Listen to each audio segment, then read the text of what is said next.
Si è concluso con successo il progetto Piano Scuola Estate dell'Istituto Anna Frank di Agrigento, un piano predisposto dal Ministero dell'Istruzione che ha consentito alle scuole che hanno aderito nell'esercizio della loro autonomia didattica e organizzativa in relazione allo specifico contesto territoriale e sociale di attivare delle azioni personalizzate di contrasto alle vecchie e nuove povertà educative, così come alle pregresse e sopraggiunte fragilità, per rinforzare e potenziare le competenze relazionali di studenti e studentesse, per recuperare la socialità almeno in parte perdute e accompagnarli quindi al nuovo anno scolastico. L'Istituto Comprensivo Anna Frank ha avviato ben 9 corsi di indirizzo sportivo, come ad esempio il pattinaggio, la vela, il basket, lo scherma, il padel, il tennis e la danza sportiva, la ginnastica e il calcio, cui hanno partecipato oltre 200 alunni che sono stati guidati da istruttori professionisti di varie associazioni sportive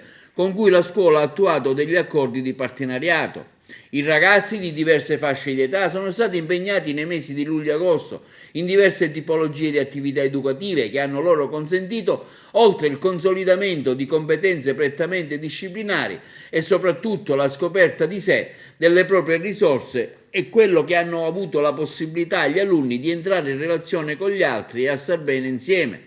Il dirigente scolastico Alfio Russo ha creduto nelle finalità del piano e ha espresso una grande soddisfazione per la realizzazione di un progetto che è stato predisposto e organizzato in tempi molto ristretti. I genitori, ampiamente soddisfatti dell'offerta formativa proposta, hanno chiesto che il progetto possa essere riconfermato anche per i mesi successivi.